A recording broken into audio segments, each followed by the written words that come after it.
여론조사 이렇게 조작된다. 마사지, 쿠킹은 이 요리하는 거죠. 그런데 뭘 요리를 하느냐? 먼저 말씀드리면은 표본을 요리합니다. 표본. 샘플이 있죠. 샘플. 여론조사 할 때 샘플. 그걸 요리를 합니다. 그래서 오늘 아침에 조선일보에 보도된 내용을 중심으로 제 경험, 저도 35년 동안 정치부에 있으면서 여론조사, 이 신문사 차원에서 여론조사 업체와 이렇게 서로 제휴를 해서 이렇게 여론조사를 정기적으로 하곤 하죠. 그래서 제가 그때 영날보 서울 본부장 할 때 명태균 씨도 만난 적이 있습니다. 명태균 씨가 하던 회사, 미래한국연구소에서 운영하던 여론조사 회사가 PNR인데, PNR 그 여론조사가 어떻게 하는 건지, 그래서 만약에 이게 가격이 적당하고 영남일보와 맞으면은 이 기존의 여론조사 업체 대신에 그때 그 PNR이 여러 군데서 상당히 많이 활용을 했습니다. 그러니까 계약을 했습니다.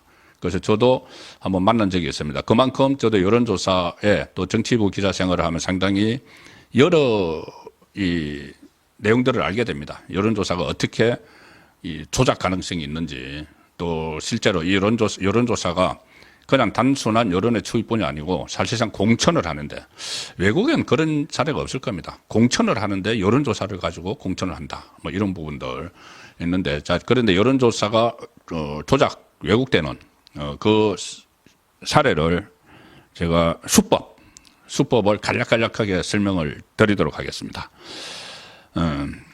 중앙선거관리위원회 산하 중앙선거 여론조사 심의위원회라고 있죠. 여심위라고 하는데, 이 여론조사 기사를 보시면 항상 이 말이 들어가죠.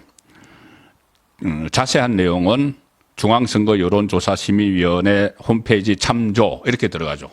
자, 그래야지 이 중앙선거 여론조사 심의위원회의 심의를 받는 여론조사 기관이 일단은 이 공신력을 어느 정도는 담보받는 것입니다. 여기도 못 들어가는 여론조사 기관도 있는데 그것은 좀 믿을 수가 없는 거죠. 자, 그런데 이 여심위에서 통계를 하나 냈는데 지난 4.10 총선 앞두고 실시된 선거 여론조사 가운데 여론 조작이 확인된 사례가 51건에 이른다. 4년 전에 21대 총선 때 32건이었는데 거기에 비하면 2배 가까이 증가를 했다. 자, 여론조사들이 가령 명태균 씨가 여론 조작을 한 것 아니냐 이런 의혹을 받죠. 그런데 가령 김어준 씨가 하는 여론조사 이 여론조사 결과 보면 도저히 믿기지 않는 결과들이 막 나옵니다. 심지어 윤석열 대통령 지지율이 10%대로 떨어졌다. 이런 결과도 그때 나왔고, 도저히 믿기지 않는 결과들을 버젓이 내놓습니다.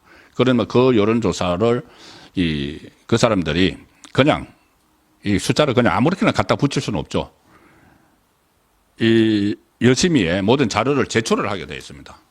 자료를 제출을 하게 됐는데, 그럼에도 이 왜곡하고 조작을 할 수 있는데, 제가 말씀드린 이번 총선 때 이 여론 조작이 확인된 게 51건인데 그 중에서 왜곡하고 조작한 것이 24건, 거짓 중복, 응답 유도한 것이 27건, 특정 후보에게 유리하도록 연령대별 가중치를 막 부여하거나 왜곡된 표본들을 막 쓰는 사례가 있습니다. 그래서 여론조사 결과 수치를 교묘하게 이 마사지라는 표현을 씁니다. 여론조사 전문가들도 그렇게 쓰고 정치국 기자들도 쓰죠. 그 마사지 이제 해서 조작한다는 이야기죠. 어느 정도 완전히 뒤바뀌는 건 아니고 조작을 한다는 이야기입니다. 그런데 이 조금 전에 말씀드린 이것이 다가 아닐 것이다. 51건이 마사지 했는데도 교묘하게 해서 여심위가 적발하지 못한 사례도 상당히 수 있을 거다. 이게 전문가들의 이야기입니다. 실제로 그런 가능성이 상당히 높죠. 일단 제가 수법 4가지를 간략하게 어떻게 마사지하고 조작하는지. 첫 번째 수법은 마사지입니다. 말 그대로 마사지. 여론조사를 하다 보면은 성별, 연령, 지역, 계층별로 응답률이 이렇게 딱 할당이 되죠. 그런데 그것을 전화를 하다가 보면은 거기에 안 맞는 경우가 있으면은 그냥 가중값을 적용을 해서 채워버립니다. 그런데 이 마사지가 바로 이 가중값을 왜곡하는 수법인데, 여시민은 공표용, 그러니까 공표용 여론조사가 있고 비공표용이 있습니다. 공표용은 이제 신문에 다 보도되는 거죠. 공표용 여론조사 가중값 배율을 최소 0.7배, 최대 1.5배로 제한을 하고 있는데, 이 배열에 따라서 특정 정당이나 후보에게 유리한 여론조사 결과가 도출이 될 수가 있습니다. 가령 예를 들어서 상대적으로 야권 지지 성향이 강한 20대 여성표가 있죠.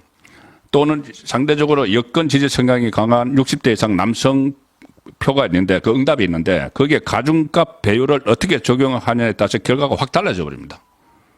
그러니까 20대가 그 야권 성향 20대 여성 야권을 많이 그 지지를 하는데 여기에 가중치를 많이 줘버리면은 이게 그 야권 지지 성향 전체 지지율이 확 올라가겠죠.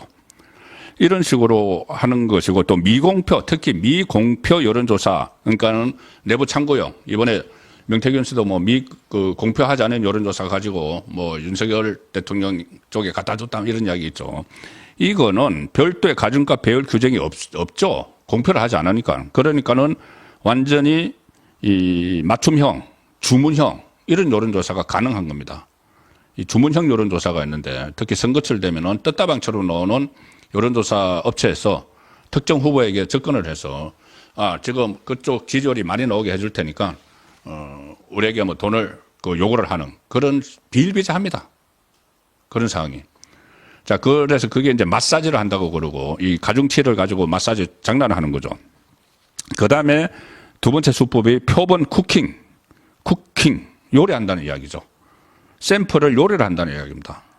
뭐냐면은 무작위 표본의 특정 성향을 가진 집단을 뒤섞는 방식인데, 간단하게 말씀드리면 이겁니다. 자, 여론조사 기관이 이제 제가 여론조사를 하는 기관인데, 어느 특정 지역에 이 조사를 합니다. A 후보, B 후보가 있다. 그러면 여론조사를 딱 했는데 A 후보가 뭐 51% 나오고 B 후보가 49% 나왔다. 이렇게 되죠. 그러면은 그것을 일단 가지고 있습니다. 가지고 있고 그 다음에 조사를 할 때 이제 그러니까 100명을 해서 51명 뭐 49명을 했다고 하면은 그 다음에 조사를 할 때 또 100명을 해야 되는데 100명을 무작위로 랜덤 샘플링을 해야 되는데 그렇게 하지 않고 100명 중에 51명을 그전에 했던 샘플을 집어넣습니다. 그리고 나머지 49명은 새로 이제 여기는 랜덤을 하죠. 그러면은 기본적으로 처음에 응답한 사람이 마음이 바뀌지 않는 한 기본적으로 51%는 나오죠. 극단적으로 좀 말씀드리면 그렇게 된다는 이야기입니다. 기본적으로 51%는 나오고 거기다가 새로 유입된 이 49명에서 또 한 절반 정도가 만약에 나오면은 그러면 70% 넘어가 버리는. 극단적으로. 자, 그것이 바로 표본 쿠킹. 표본을 요리한다. 세 번째 수법은 번호 따오기. 이 한마디로 전화번호를 대량 확보하는 수법이죠. 그 여론조사 실시하는 기간에 여러 개의 전화번호를 확보를 해서 그것이 그러니까 조사 대상자가 되는 정당이나 후보 쪽에서 전화번호를 확보해 놓고 그게 이 샘플링 될 확률이 이제 높이는 거죠. 그러면은 거기에서 무조건 자기가 자기 진영의 지지한다는 그 답을 얻어내는 겁니다. 이거 하나 생각나실 겁니다. 뭐냐면은 그때 소란스러웠는데 2012년에 서울 관악을 야권 후보 단일화 때 당시 이정희 통합진보당 대표 측근들이 190대 일반 유선 전화를 개설을 해서 이것을 휴대전화로 착신 전환시킨 혐의로 기소가 됐었죠. 그래서 다른 지역구 거주자 같이 이렇게 여론조사에 참여할 자격이 없는 사람들을 없는 당원들을 끌어들여서 여론조사에 개입을 하는 자 이것이 번호 따오기 수법입니다. 자 이런 수법들이 광범위하게 사용이 되고 있는 그다음에 나머지 하나는 거짓 응답 유도. 이것은 얼마 전에 총선 때 민주당 정동영 의원이 망신을 당했죠. 이런 방식을 하다가 뭐냐면은 이 20대들을 이렇게 어느 정도 표집을 해야 되는데 20대들이 여론조사 전화를 잘 안 받죠.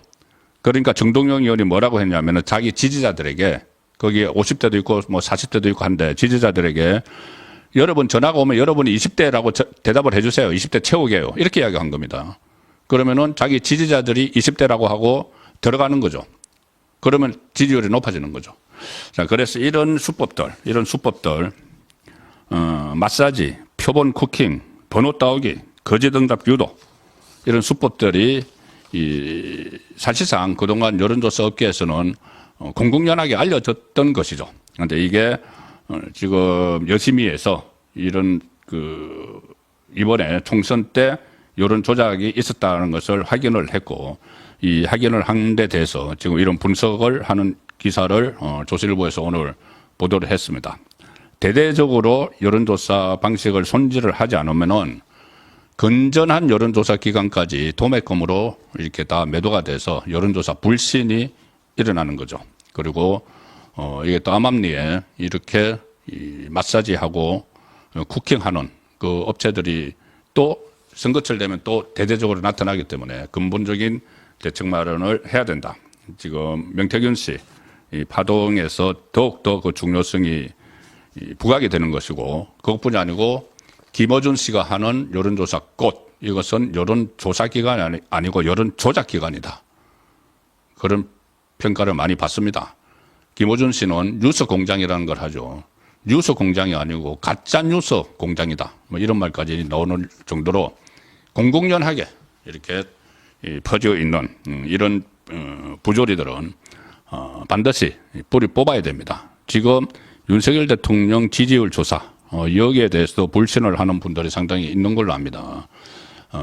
여론조사 업체가 다 그런 것은 아니지만은 이렇게 조작하고 마사지하는 그것은 반드시 근절이 돼야 된다. 그 말씀을 드리겠습니다.